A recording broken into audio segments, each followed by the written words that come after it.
friend of mine there. Wow. Riding good? And it's still Are we ready? It's still not right. I'm going to call. Yeah. There you go. Let's call the city council meeting to order. Monday, November the 20th, 2006, right at 7 o'clock p.m. The invocation this evening by Pastor Howard Harden from the First Baptist Church of Homestead, followed by the Pledge of Allegiance by the Police Explorers and Councilwoman Bell. Would you all please stand? Let us pray. Dear Lord and God, we pause to acknowledge that we have so many things for which to give thanks. You have blessed us abundantly as a nation, but also as a community. And it is for this reason, because you have been so good to us, that we ask you tonight to lead us, to guide us in all that we say and all that we do, giving us wisdom in every decision that is made, that through it all we would remember to esteem others above ourselves and to love our neighbors as we love ourselves, as you taught us to do. And I pray these things in Christ's name. Amen. Amen.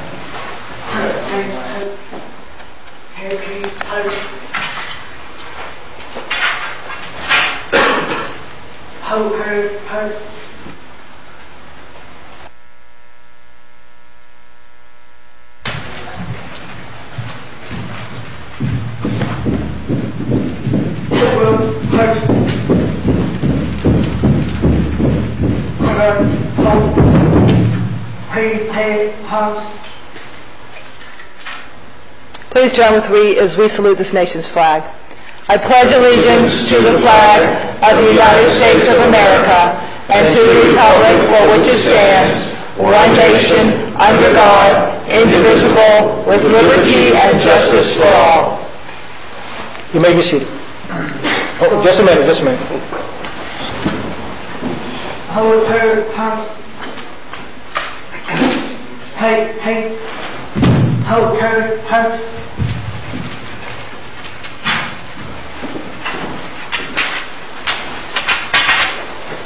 Thank you all. You may be seated. Like Lotus. Roll call, Madam Clerk. Mayor Roscoe Warren. Here. Vice Mayor Steve Osner. Here. Councilwoman Linda Bell. Here. Councilwoman Amanda Gardner. Councilman Norman Hodge. Here. Councilman Jeffrey Porter. Councilwoman Judy Walber. Any additions, deletions, or reforms? None, Mayor. If I could just take this opportunity just to mention that we will be scheduling an executive session on the Redland City of Homestead litigation. Joe Sirota wanted me to advise you all of that. Thank you. Thank you, sir. Special presentation, Office of the Month. Do we have someone from the Police Department? Captain, Officer Eileen Calvo. I'm going to ask the Vice Mayor to make that presentation.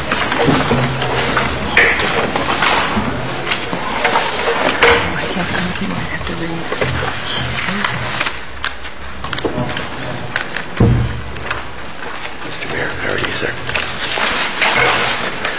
Good evening, Mr. Mayor, Mr. Vice Mayor, City Council, Mr. City Manager. I'm Captain Tom Fogler, Captain Randy Chong. This is our Officer of the Month, Officer Eileen Calvo, and her mother is sitting over there in the audience. I'd like to go over, she's our Officer of the Month for September. Eileen has been with our department for 3 years. A year and a half of that was as a volunteer reserve officer. She worked for $1 a year, waiting in line to get hired. She proved to the city that she was, or should be hired as a full-time officer, and she's been on for about a year and 4 months as a full-time officer now. During the month of September, she made a total of 11 arrests for that month. 2 of the arrests were for felonies and 6 were self-initiated, which is really important. Self-initiated or arrested you're not dispatched to. So she's out there patrolling and looking for crimes that happen in progress. I'll give you an example of a couple of the situations she had. She had an individual where their vehicle broke down, and she was helping this disabled motorist. She thought the individual was acting a little hinky, knew something was up, and sure enough, when she ran the guy, he had a warrant for carrying a concealed firearm. So her common sense told her there was something wrong with this guy, just not a individual that broke down. She could just tell by the way he was acting that he was nervous at the time. On another case, she was working an off-duty job. She was in uniform. She was approached by a 14-year-old girl, and this was a dance situation. She had said that an individual had touched her inappropriately. She was able to apprehend that individual and charged him with lewd and lascivious molestation at this party that she was working. She also was investigating a burglary attempt. A subject had armed himself with a knife and entered the individual's house. The victim saw the subject, ran out of the house, so did the subject.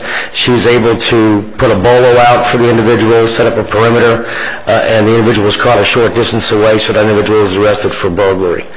So again, you can see we have an officer who's been on full-time for a year and a half. She's doing a great job, and it's with great pleasure she receives Officer of the Month for September 2006. Very good.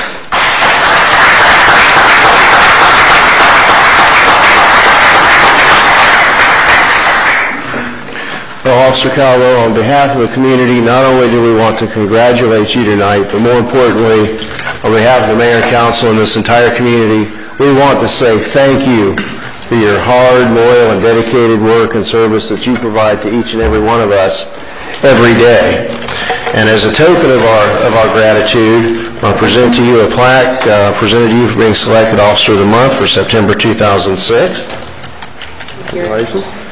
And some symbols of appreciation and thanks from throughout the community. As Officer of the Month, the plaque has been awarded by, donated by Awards Inc., a $100 check from our city attorney firm, $50 savings bond from First National Bank of South Florida, $50 savings bond from Community Bank, a free meal from Tony's Subs and Grill, $75 gift certificate from Ferguson Jewelers, $25 gift certificate from Ruby Tuesdays, and $50 from Global Technology Partners, Inc.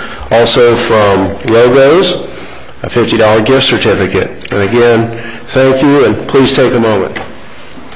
Well, I want to thank the majors, the captains, lieutenants, sergeants that gave me the opportunity to work for the City of Homestead as a police officer. I greatly appreciate them for hiring me, and I honestly wouldn't be able to do this without my fellow officers that assisted me. Thank you again.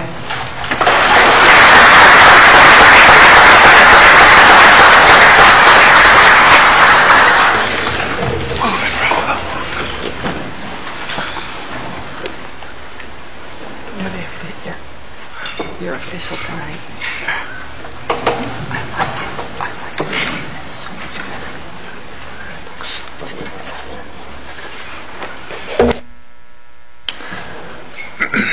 Thank you, Mr. Vice Mayor. Councilman Norman Hodge, Mayor Youth Council Certificate of Membership, Kurt Dernberg and Fernando Suarez.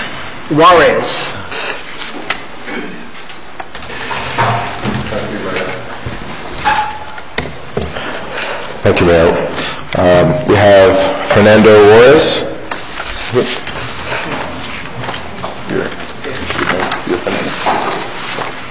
All right. Fernando is in the 10th grade, is a senior at a Homestead Senior, and he wants to serve because he says, I want to make the community a better place to live by volunteering my time. So, Fernando. Congratulations.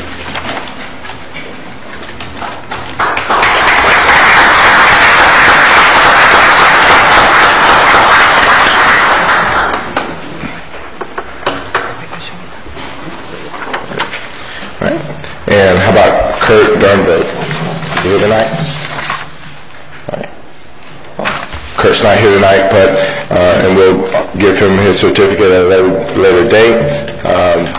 As you know, our Mayor's Youth Council is a smaller version of our current Mayor Council, and help be leaders for tomorrow with our youth that is in the city of Homestead, and they're very progressive young people, and we just welcome you and thank you, and hope that you have a good time and put in a lot of hard work and make a difference in this community. All right, thank you. Thank you, Mr. Hodge. Next is the KRP Meek Center for Business report, Hilda Dennis.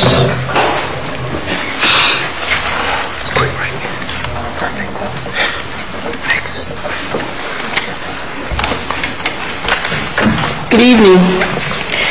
My name is Hilda Dennis, and I'm the Executive Director for the KRP Meek Center for Business, the Business Incubator. And I wanted to share the good news with you about all of our successes for this year. I'm going to just give you a brief overview of some of the things that have happened this year at the incubator. Okay.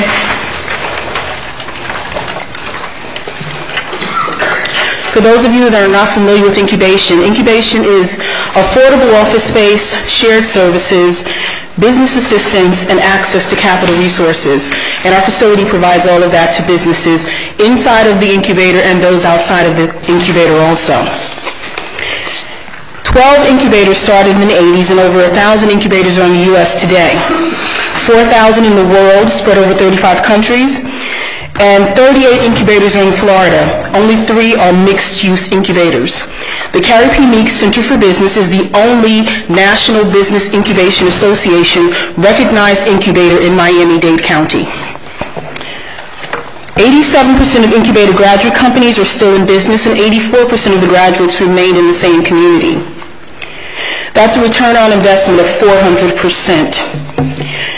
Some of the outcomes for incubation, for those that are not familiar, is commercializing technology, diversifying economies, empowering minorities, creating jobs, and building wealth.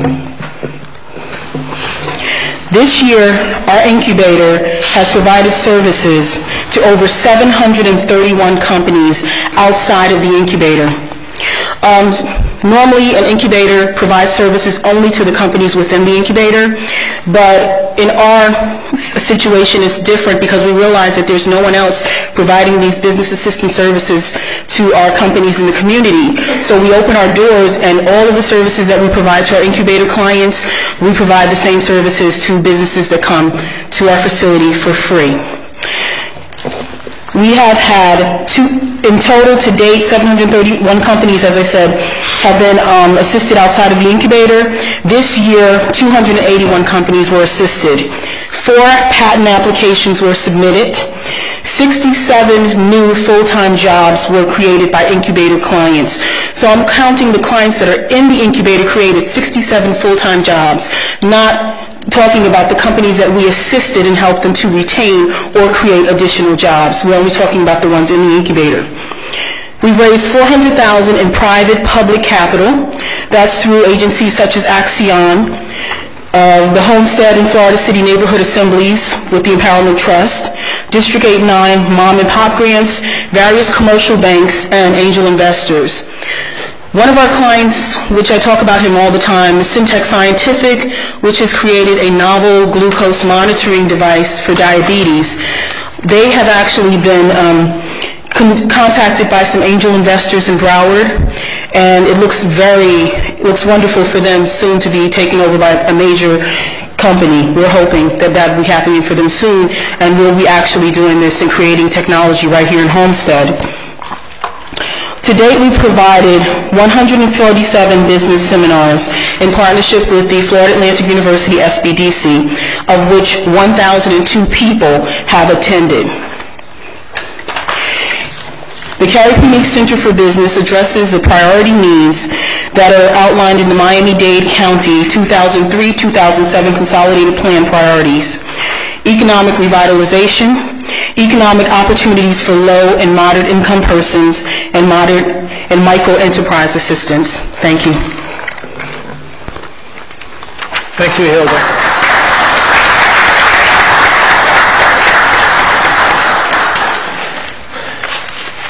Next is the consent agenda. Is there a motion for approval? Move it. Moved by Mr. Hodge. Is there a second? Second. Second by Ms. Bell. Any question on the consent agenda? If not, all in favor say aye. Aye. Opposed?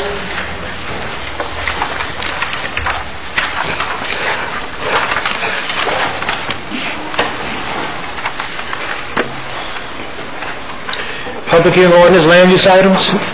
David? Mike from our law firm will handle this portion of the agenda. Thank you, James. Please be advised that the following items on the agenda are quasi-judicial in nature. If you wish to comment upon any of these items, please indicate the item number you would like to address when the announcement regarding the quasi-judicial item is made. An opportunity for persons to speak on each item will be made available after the applicant and staff have made their presentations on each item. Swearing in all testimony, including public testimony and evidence, will be made under oath or affirmation. Additionally, each person who gives testimony may be subject to cross-examination. If you do not wish to be either cross-examined or sworn, your testimony will be given its due weight. The general public will not be permitted to cross-examine witnesses, but the public may request the council to ask questions of staff or witnesses on their behalf. The full agenda packet on each item is hereby entered into the record, and persons representing organizations must present evidence of their authority to speak for the organization. Further details of the quasi-judicial procedure may be obtained from the clerk in accordance with Code Section 2-591. Any lobbyist must register before addressing the council on any of the following items. At this time, council members must disclose any ex parte communications concerning any of the items on the agenda. Mr. Mayor? Yes, sir. Mr. Attorney, as I shared with you earlier, today by email, I received a message from a constituent regarding the second item on the land use agenda, encouraging me not to support this. I did not respond to it, and it was just a general email that did not really get into the merits of the case, but I did want to disclose that communication had been delivered to me. The disclosure of that communication will become part of the record by your having just disclosed it now. I believe that pertains to item 7B. Would that be correct? 7B, that's correct. Thank you, Mr. Vice Mayor. I received the same email. I didn't check my email. I probably have it too, but I didn't check my email. I think in that case, we all probably received that email. If you didn't look at it, then it's not a communication that you've been aware of or received. Thank you. Hearing nothing else, at this time, the clerk will swear in any persons who wish to testify on any of the quasi-judicial items listed.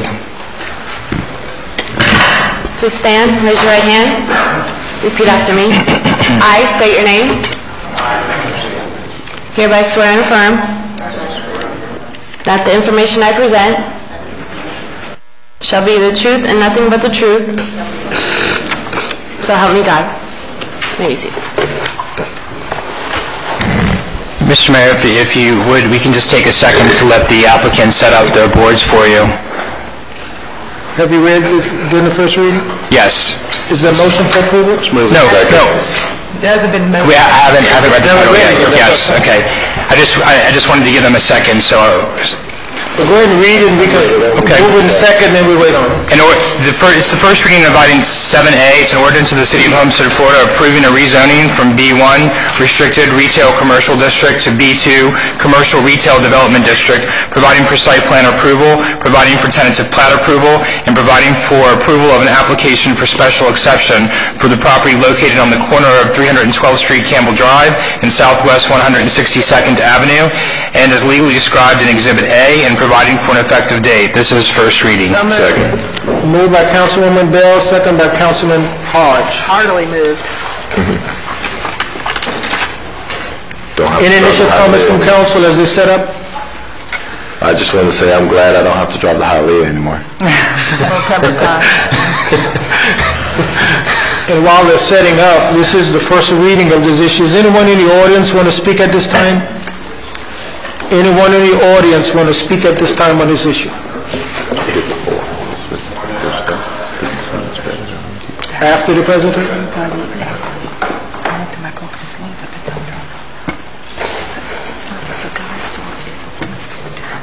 I don't know whether the presentation is necessary or anyone. Lila's here. Lila's here from Washington. Let her speak. I just want to make a few comments for the record. Lila Batiste with the law firm of Holland & Knight, 701 Brickell Avenue, joined by Chris Hellman of Lowe's and Todd Hendricks of CPH Engineers, as well as our traffic consultant, Richard Garcia. Just for the record, I do want to state, and also for staff's benefit, we just briefly discussed this. The applicant will proffer a declaration of restrictions prior to the second reading, which would commit the applicant to using its best efforts to identify a transit station along Campbell Drive. Because that is subject to Miami-Dade County approval and we don't control the timing, we cannot say that that will be done before the stores open, but we will continue to use our best efforts to make that happen. And secondly, that the lighting fixtures installed on the property would be in compliance with the city's regulations and subject to approval by the Director of Development Services. And I would just like to finally clarify for the record, if I can ask the city attorney, that this application would not be subject to the proportionate fair share ordinance that is going to be reviewed by council this evening. Your project would be exempt from that, but just so the council knows that they're not completely exempt because they fell under an agreement that they were vested for the previous development for trips on Campbell, and anything over that they would have to mitigate. But when the Lowe's project came in, the trips fell under what they were previously approved for. So, but they have worked with the city and staff to do a number of mitigation improvements on that intersection in front of the project as well. Okay. Thank you. Thank you. That's all I have in terms of the presentation. I think it's a great opportunity for the city, and we'd respectfully request your approval. Thank you. I thought you looked familiar. Tom David, with law offices in Coconut Grove. I represent Jose Cardinal and Richard's Tractors, which is across the street. We share a small piece of frontage with this property on the other side of the street. Matter of fact, this is the subject of that median strip, which is the extra restriction that was approved at the Planning and Zoning meeting. I know that that process is underway in terms of resolving that issue with the median strip. It's a very minor issue. I recognize it's tangential to this. We welcome Lowe's to the neighborhood. We ask you to keep moving it forward and everything, but that stretch of Campbell Drive is a real problem in terms of traffic and turn lanes and everything else. And so we have been asking that we've been tracking the county process. We're going to stay involved in it. And the applicants have been kind enough to include us in meetings. And we just want you to know that there's a sentence in here that asks them to continue to work with us. And we'd ask you to approve it with that sentence in the process. Thank you, Dave. Thank you. Any other comments from the audience? Any final comments from council? Roll call, Madam Clerk. Councilman Hodge? Yes. Vice Mayor Lozner? Yes. Councilwoman Bell? Yes. Mayor Warren? Yes. Motion carried. Congratulations to all of us. On behalf of Lowe's, I would like to say thank you very much to the City of Homestead. You all were terrific hosts for this weekend's event. If anybody wasn't paying attention, go Jimmy Johnson, Lowe's 48. Thank you very much. We hope to see you in 2 weeks.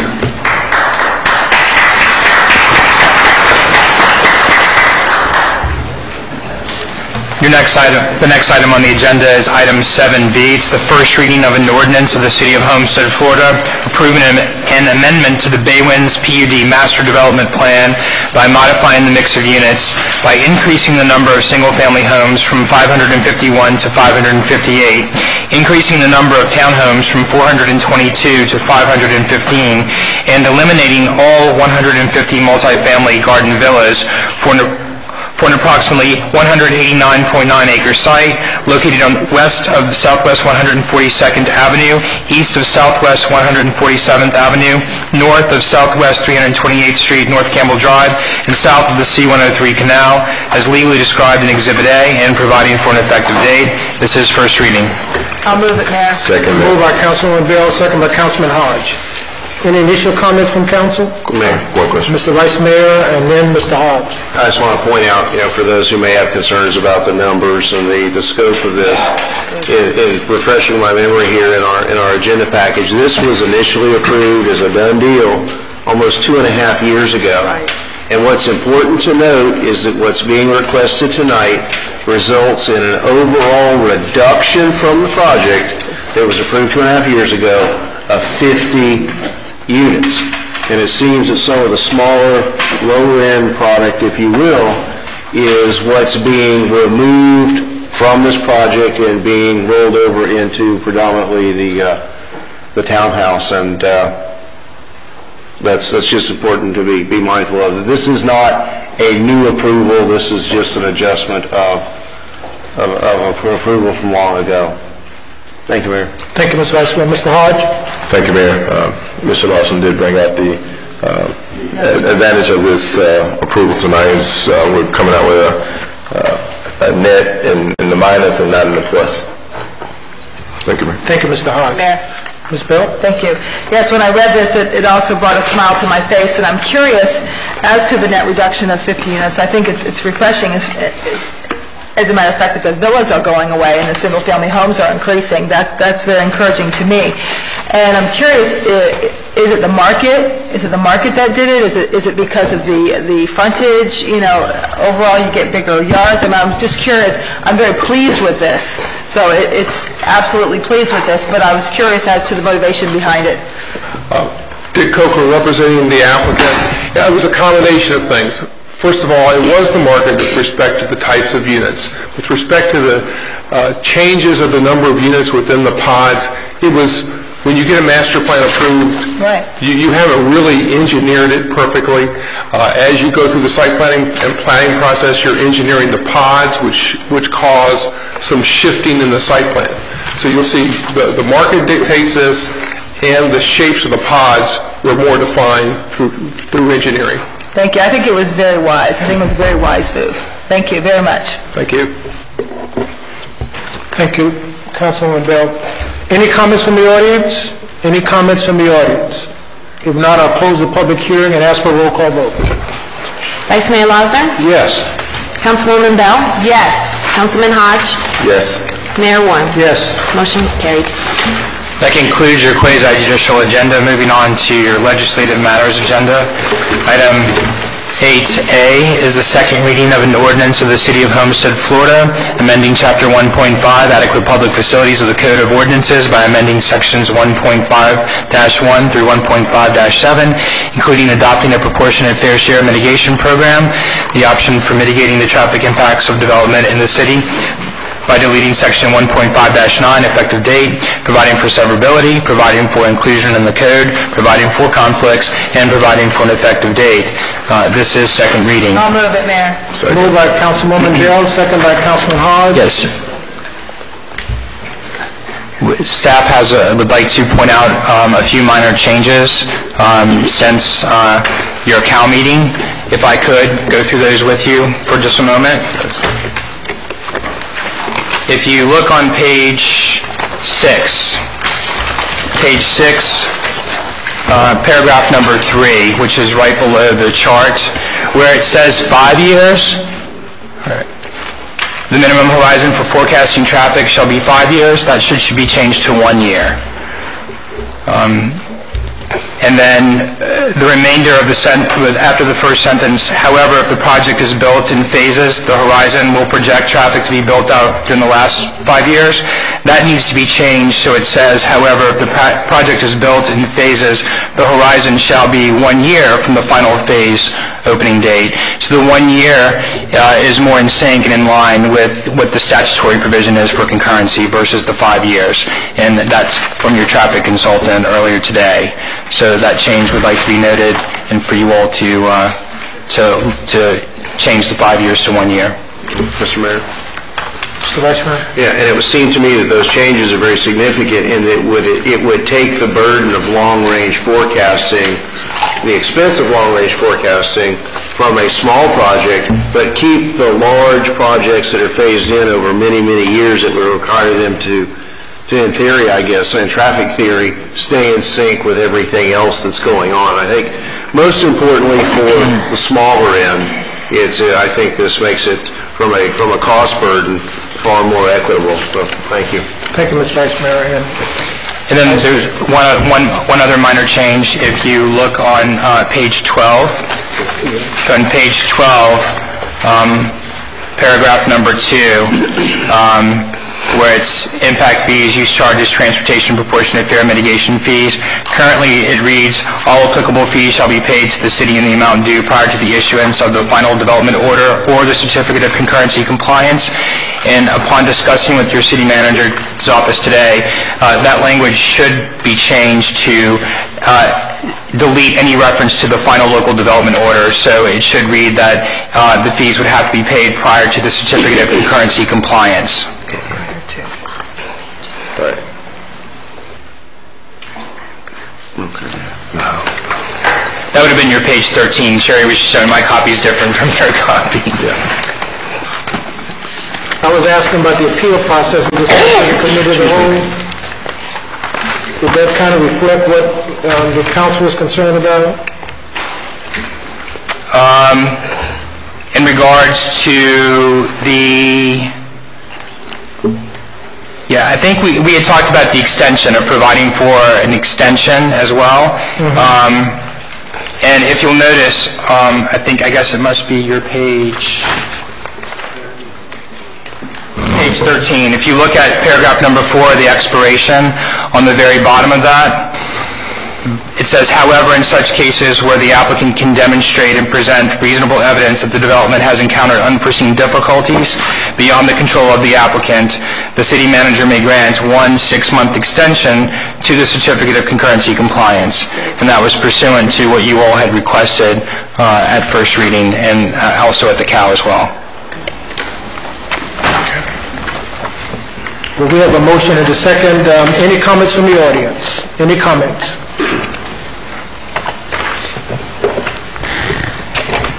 Good evening, Mayor, Council. Jen Helms, 47 North Chrome Avenue. Just a few more questions from your staff and your attorney. I asked one before the meeting started to define the developmental process, is what he said. Basically, your certificate of occupancy is issued and you have 1 year to get through the developmental process. Your attorney specified that that is approval of your site plan and tentative plat. I just wanted confirmation on the record that that is correct. That does not include final plat approvals from the county or the city. That is specifically your concurrent through your site plan and tentative plat approval. Yes, the certificate of concurrency would be valid for, you would get and would reserve your capacity for 1 year to move forward with your site plan and tentative plat approval, with the caveat that there's a built-in that the city manager may grant 1 6-month extension if the applicant meets the criteria that's listed in the ordinance for unforeseen difficulties and for good cause. Additionally, I had one other comment, that there is an initial review period by the development director, that once you go through a pre-application meeting, the staff and the director and the city's traffic analysis give you a scope of services to begin your process. Once they start reviewing your application, they will deem if it is complete or incomplete within 20 days. Within that 20 days, if it is deemed incomplete, you do not fill an application out correctly or whatnot, they send it back to you, and I'm told the scope of services can change. We're just looking for that what you're given at your pre-application meeting is not going to be continually changing if for some reason your application is incomplete. As I've stated in previous correspondence, that is correct. You would get a scope of services. You would have an application that would identify all the appropriate application materials that would be needed by the applicant to submit for the certificate of concurrency compliance. They would fill out that information and they would submit it to the city. Now keep in mind, that's not only transportation, that's sewer, that's water, it's a number of things. So a 20-day provision is built in because all the appropriate coordination needs to happen between the departments to make sure that all the information that is needed to review the application is there. If for some reason the application is incomplete, the application is lacking certain materials that is needed to review, then the applicant is then notified in writing of the deficiency upon which they have to cure. If it's something minor, I don't think their scope of services are going to be, what they were initially told as background traffic and background water, all that's going to change.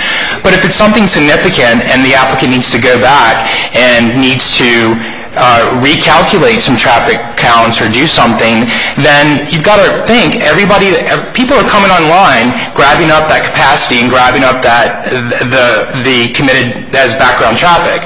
So if in that interim period something changes and the applicant, because of no fault of the cities, the applicant didn't get their application materials correct, then they could be required to count a new project as background if they didn't do it correctly to begin with.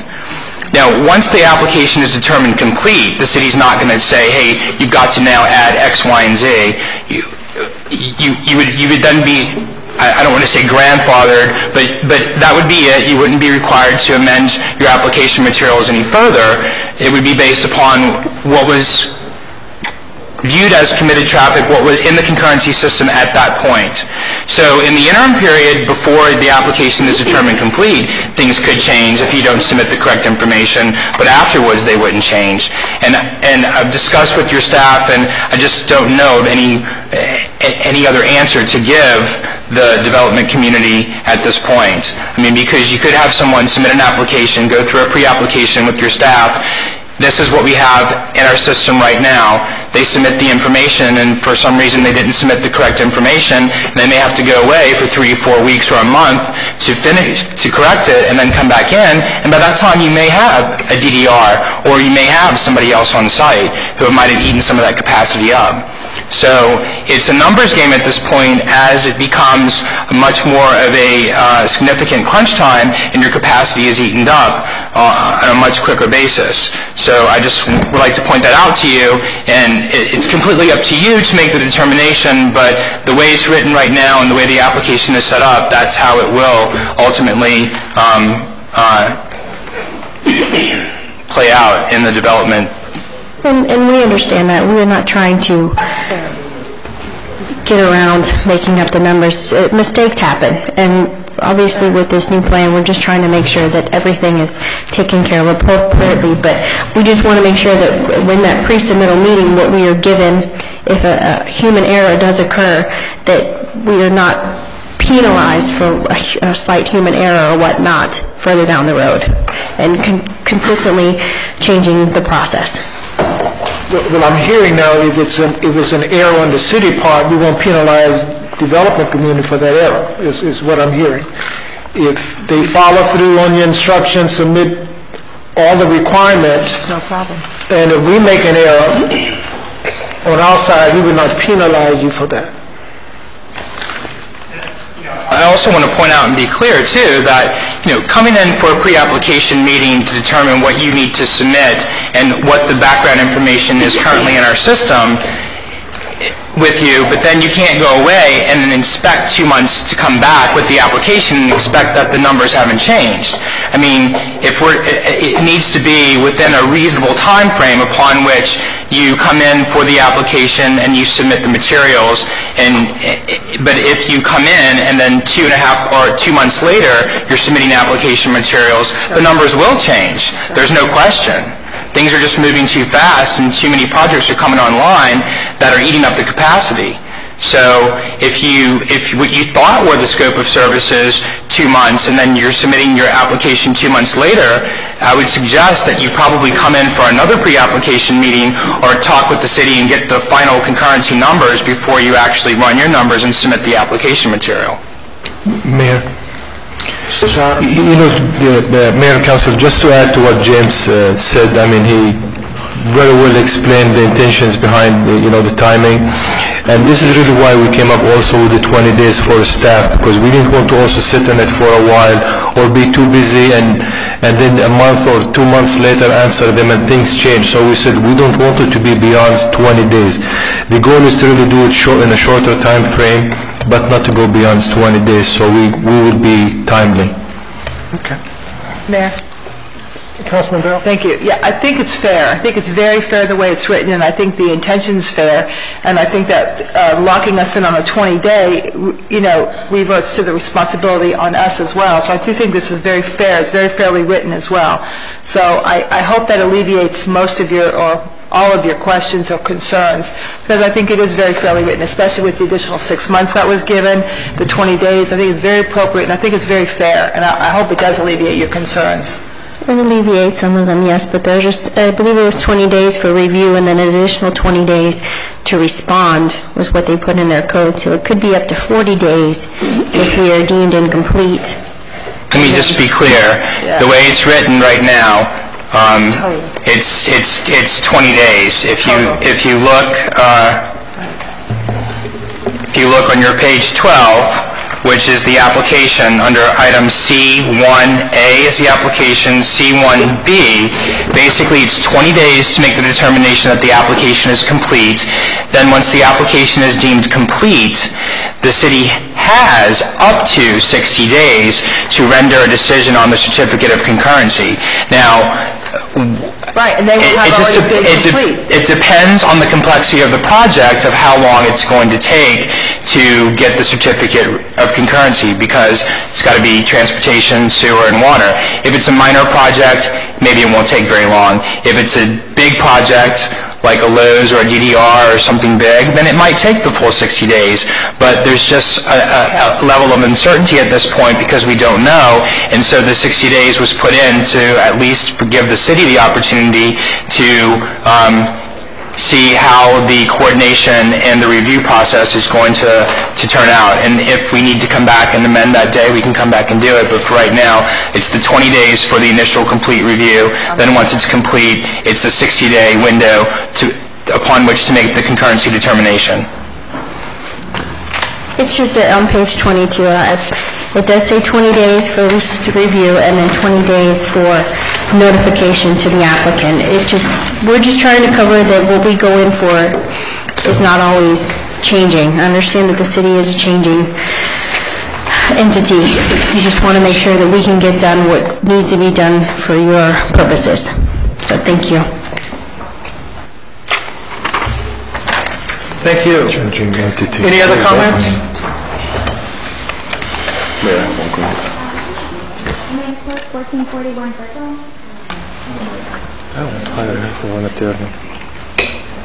Hello, Amanda Clerk, 1441 Brickell. I just had a couple of clarifications.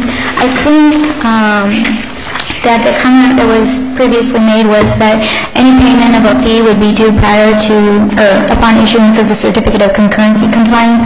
And I just wanted to clarify that then in section, I think it's 1.1-5.7 F2, I think it's page 24. That section 2 says that payment of the proportionate fair share contribution is due until prior to issuance of the development order. Will it still be due at the time of the certificate of concurrency compliance in that section? I'm sorry, where are you referring to? It's 1-5.7 subsection F2. I think it's page 24. Okay. It says the payments due in full prior to issuance of any development order, and I think the development order was just deleted out of the previous provision. Are you following me? Yes, I am. Oh, okay. Yeah. Is that going to be changed as well?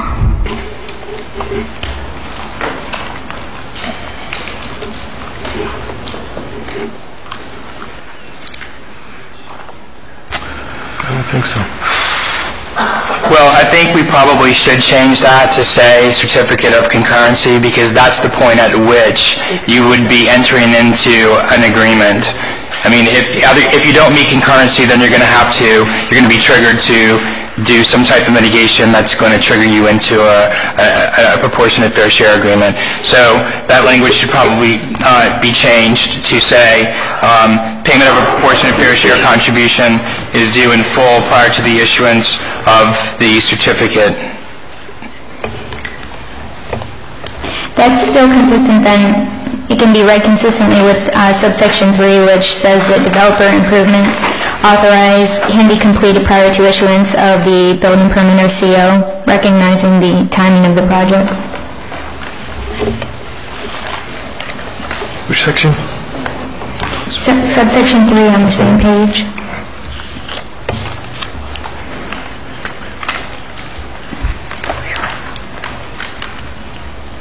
Yes, because that's all that's saying is that, well, there's a couple of things that are going to play out. Either a developer is going to do a development agreement, and they're going to pay for the complete facility and improvement, and they're going to construct it, and they're going to build it. What this whole ordinance says is that that has to be completed prior to building permit or certificate of occupancy. But if a developer enters into an agreement where they're only paying a proportionate fair share of a certain facility, then the way this is written is that you would want the funds at the time that you're issuing the certificate of concurrency, so that you know that their funds are a proportionate fair share for a whole facility. So you want that facility to at least start building so that by the time it's in the ground or building permit or CO is underway, that it's under construction or it's completed. If not, then you wouldn't be getting the money until way later in the process, and it wouldn't be completed before building permit or CO. So I think it can be read, it's read to be consistent. Okay, I just wanted to verify that. And then also, just on the same page, in subsection 1, it says, should the applicant fail to apply for a development permit? And development permit, I don't think is defined in this ordinance, but I know development order is the intention for it to be development order. Amanda, where are you? I'm sorry. Oh, I'm sorry. It's same page, subsection 1. I think it's like the 4th line down. Should the applicant fail to apply for a development permit within 12 months? I just want to clarify the definition. I mean, it's development order, i.e. site plan or T-plat. Okay. So we can make that change to say development order, not permit. Okay, and then just one other provision I was confused on. It's 1-5.6 subsection 4. I think it's on page 13 of the packet.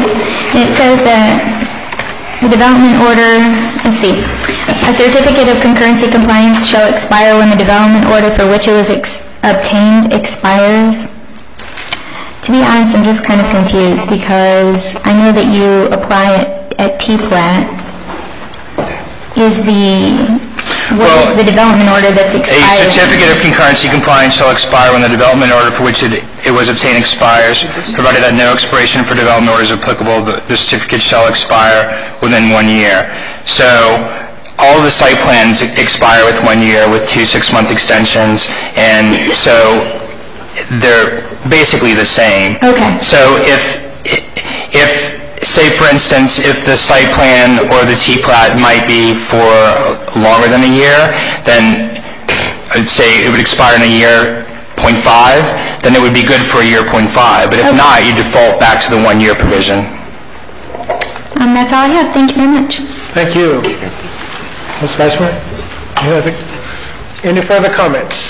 We have a motion and a second. Mayor, just for clarification, this vote would be on the ordinance, including all the amendments that the city attorney has gone over. Good. Thank you, Mr. Mayor. Thank you. No further questions. Roll call vote. Councilwoman Bell? Yes. Councilman Hodge? Yes. Vice Mayor Losner? Yes. Mayor Warren? Yes. Motion carried. Item A2 is the second reading of an ordinance of the City of Homestead, Florida, amending the Southwest Neighborhood Redevelopment Master Plan by modifying the standards and requirements for fencing and landscaping within the regulations and criteria established for each building type within the Southwest Neighborhood Redevelopment Master Plan and providing for an effective date. This is second reading. Moved by Councilman Bell, second by Councilman Hodge. Any initial comments from council? If not, I'll open the public hearing. Any comments from the audience? Any comments from the audience? If not, I'll close the public hearing. Any final comments from council? Roll call, Madam Clerk. Councilman Hodge? Yes. Councilwoman Bell? Yes. Vice Mayor Losner? Yes. Mayor Warren? Yes. Motion carried. Item A3 is an ordinance of the City of Homestead, Florida, amending the City Code of Ordinances by amending Chapter 29, Vegetation, Article 1, Landscaping, to amend the city's requirements relating to landscaping, Article 2, Tree Preservation and Protection, to amend the city's requirements relating to tree preservation and protection, providing for severability, providing for inclusion in the code, providing for conflicts, and providing for an effective date. This is first reading. The motion for first reading? Motion. Motion by Councilman Hodge, and a second? I'll second. Second by the Vice Mayor. And I assume you got a question? Yes. You have a question, Ms. Vice Mayor? No. No? Ms. Bell, no question? I was actually thinking about it, but... I'll open the public hearing. Any comments from the audience? Any comments from the audience? If not, I'll close the public hearing. Any final comments from council? Roll call, Madam Clerk. Vice Mayor Lazar? Yes. Councilwoman Bell? Yes. Councilman Hodge? Yes. Mayor Warren? Yes. Motion carried. Time for public comments. Any comments from the audience at this time? Any comments from the audience? Any comments? If not, I'll close the public comment. Business from City Manager. Mr. Manager. I have just 3 items, Mayor. First of all, to notify the audience and the listening audience, we'll be closed Thursday, November 23rd and Friday, November 24th for the Thanksgiving holiday. Garbage and trash collection will be collected as scheduled. Trash and garbage collection will be collected as scheduled. Wow. Normal schedule. Secondly, the City of Homestead's annual tree lighting will take place on Tuesday, November 28th at 6 p.m. in front of City Hall. The event will feature a performance by the Children's Choir from Rainbow Christian Academy. In a continuing partnership to bring art into City Hall, Art South and the City of Homestead will unveil a new exhibit in the council chambers immediately following the tree lighting.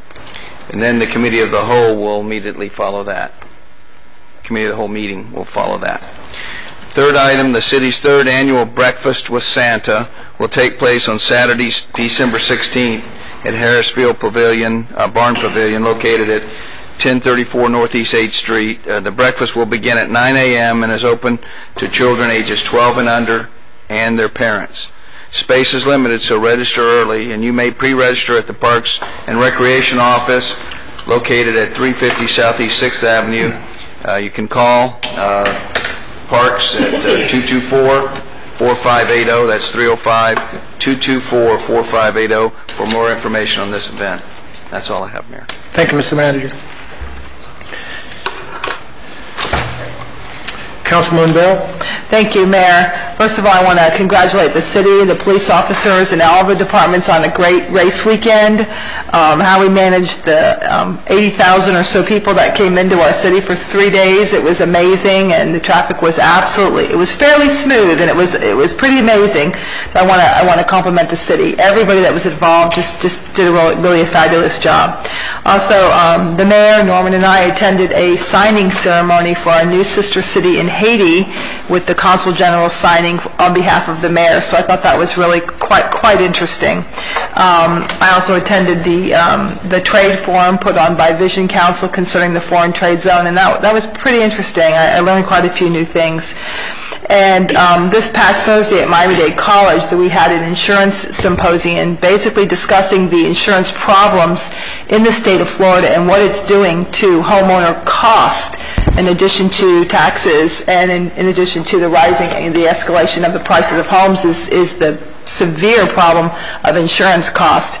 There were some very, very interesting and very good proposals that were offered that you're going to be watching it as you watch the news and read the papers.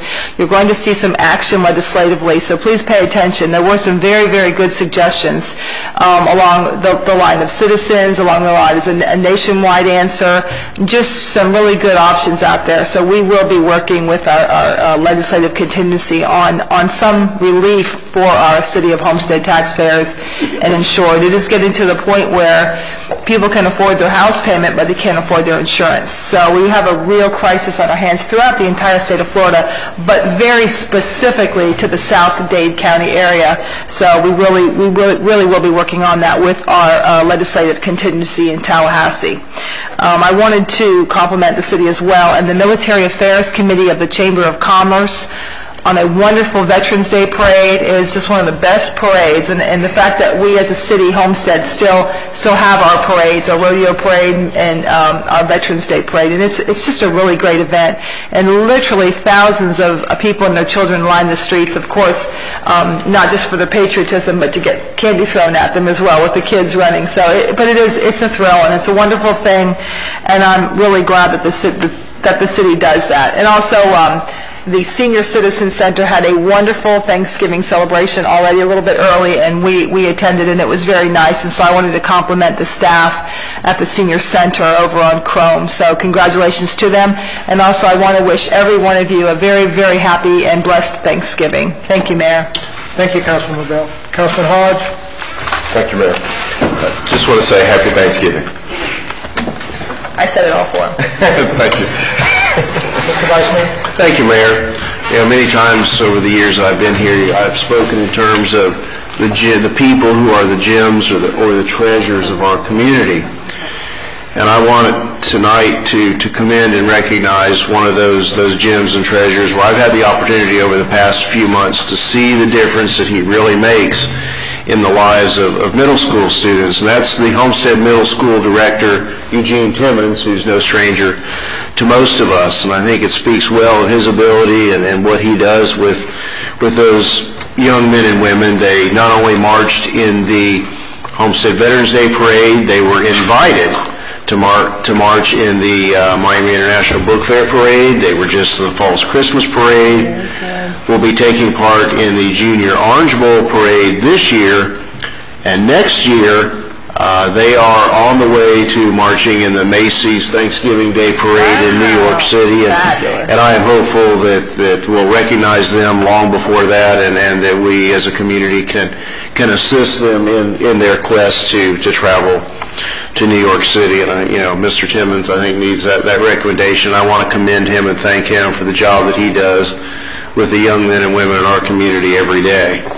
I too wanted to commend everyone involved with the race. I know I spoke with Curtis Gray, the president of the Speedway in Homestead, and he shared with me the fact that there were at least 2,200 more vehicles to deal with in the parking lots than there ever had been before. About 250 additional motorhomes and at least 2,000 additional other vehicles to deal with. And I know that just for the sheer numbers, things weren't that bad. I don't know, do we have a report from Keysgate this year? How did the resident passes go? Seemingly no one's here tonight as we usually have, so I think that's getting worked out. We didn't get any emails. Not yet.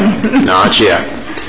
Over the past month or 6 weeks, we have, as a city council, encouraged the members of this community to get out and vote. Not necessarily to vote one way or the other, but just to get out and vote. And this community did. Nearly 4,000 people took part in our democratic process on November 7th, which is nearly twice the number who voted in the last election for city council just a year ago. And I think we all owe ourselves a round of applause for that level of participation, because the votes from within the city limits of Homestead can make a difference, not only here but at the county, state, and national level. And those who we have returned or elevated to office will pay attention, and to the extent they can, will be responsive to our community. I think it speaks well to the maturity of our community and the level of involvement now that's in our community, that our voting record doubled in just 12 months. It's amazing to me that I think the numbers were, what did I say, Mayor, about 1,000 early and absentee ballots were cast. Nearly 1/4 of the total votes came from absentee and early voting. I don't know how that bodes for future elections. I kind of like the idea of election day, not election 10 days, but irrespective of that, I think we're all to be commended for getting out to vote. I want to again announce that on Tuesday, December 12th, there will be a public presentation by our architects on the proposed layout and look of the proposed new City Hall building itself.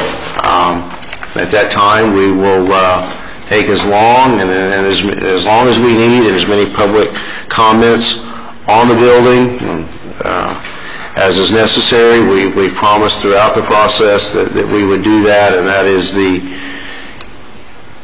12th is one of a series of workshops that we've evolved into, from are we going to build a new City Hall to where are we going to place the new City Hall, and we are now at the point of what is our new City Hall going to in fact look like, and that's where we are. And I've gotten a sneak peek, and I'm very excited for this community as to what's in the works. And I also want to wish this community a happy Thanksgiving. And most of us in this room are very fortunate, and I think a lot of things in this community lately have demonstrated the great need that exists in this community. And I know my family is this holiday season, and I would urge all of you who can to reach out to friends, to coworkers, to families of coworkers and employees, and identify the need in this community. It's amazing how far $25 to $50 will go to making a difference in the life of a family for a Thanksgiving dinner that they may not have had a meal that day. And I just encourage all of you to stop and think about that and share your good fortune and make our community a better place for many more people on Thanksgiving. Thank you, Mayor. Thank you, Mr. Vice Mayor. Appointment to the Mayor's Youth Council, Kurt Dernberg and Fernando Juarez. Motion by Mr. Hart, second by Councilman Bell. All in favor say aye. Aye. All opposed? Let me highlight a couple of issues that Ms. Bell and the Vice Mayor and so did Mr. Hodge mentioned earlier, and that's the whole purpose of Thanksgiving. And as the Vice Mayor mentioned, we have a lot of citizens in our community that need our support and our help, especially during the Christmas holidays and the Thanksgiving holidays. So if there's anything you can do, give a turkey away, give a certificate to a grocery store to help a family get food for Thanksgiving and Christmas would be very, very helpful. There's a tremendous need out there, and I think anything that each and every one of us can do to help, I think would be very significant. I was also very impressed on Saturday, as Councilwoman Bell mentioned, to extend the city's hand to Petit Grave, a small city in Haiti that has some tremendous needs, and to extend the city's support in terms of providing technical assistance, any surplus properties we may have that they could use would be extremely helpful. Most of you know that the country of Haiti is a struggling democracy, and all that we can do in this country to help them sustain themselves and to move forward, I think, is significant. And to share that moment on Saturday was very, very significant. And I appreciate the support of Ms. Bell and Mr. Hodge, and I know the Vice Mayor had a conflict. And finally, let me also congratulate the city and Curtis Gray and the whole team there at the Motorsport Complex for an exciting weekend. And just to see the city name on primetime network for days and on the news every evening about this fantastic race, I think is significant. It's publicity and marketing that we could never afford if we had to pay for it. So I just want to thank everyone for a beautiful week, a beautiful weekend, and congratulations to Jimmy Johnson for winning the race. You all have a wonderful Thanksgiving. Take care of yourself and be safe out there. Thank you so very much.